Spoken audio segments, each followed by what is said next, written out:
குழந்தைங்கள்ட்ட எப்படி பேசணும்னு நிறைய பேருக்கு தெரியாது. என்னடா பண்ண இன்னைக்கு ஸ்கூல்ல அப்படின்னு நான் கேட்டேன்னா அவன் என் கூட கனெக்ட் ஆக மாட்டான். குழந்தைங்கள்ட்ட பேசுறதுக்கு என்ன பண்ணணும்னா, நம்ம ஹைட்ல இருந்து குழந்தைங்கள்ட்ட பேசக்கூடாது, குழந்தைங்க ஹைட்டுக்கு போய் நாம குழந்தைகிட்ட பேசணும். எப்போதுமே குழந்தைங்க நாம சொல்றதுல இருந்து புரிஞ்சுக்க மாட்டாங்க, நம்ம நடந்துக்கிறதுல இருந்து புரிஞ்சுக்குவாங்க. இப்ப நான் என்ன சொல்றேன், ஃபர்ஸ்ட் வீட்டுக்கு வந்தா முதல்ல முகம் கை கால் கழுவணும் போ அப்படின்னு சொன்னா நான் ஒழுக்கத்தை சொல்றத நினைக்கிறேன். அப்படி கிடையாது, குழந்தைக்கு அப்படி புரியாது. இப்ப நான் போன் பேசிட்டு இருக்கேன், அப்பா இங்க பாரு நான் வரைஞ்ச படம் அப்படின்னு கொண்டு வந்து என்கிட்ட காமிக்கிறான். போடா அப்பா முக்கியமான வேலையா இருக்கேன் போ அப்புறம் வா அப்படின்னு சொன்னா அவனுக்கு என்ன தெரியுமா புரியும்? அப்பா பிஸியா இருக்காருன்னு புரியாது, அப்பாக்கு நான் முக்கியம் இல்ல அப்படின்னு தோணும். இப்ப நான் என்ன பண்ணணும்னா, எவ்வளவு பெரிய இம்பார்ட்டன்ட் காலா இருந்தாலும், சார் ஒரு நிமிஷம் என் பையன் ஸ்கூல்ல இருந்து வந்திருக்கான், ஒரே ஒரு நிமிஷம் தங்க, நான் அப்பா ஒரு முக்கியமான கால்ல இருக்கேன், இந்த காலை பேசிட்டு வரட்டுமா, ஒரு 5 நிமிஷம் டைம் தெரியா, அதுக்குள்ள போய் நீ முகம் கழுவிட்டு வந்துடுறியா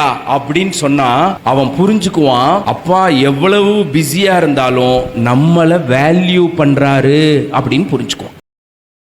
Download ShareChat.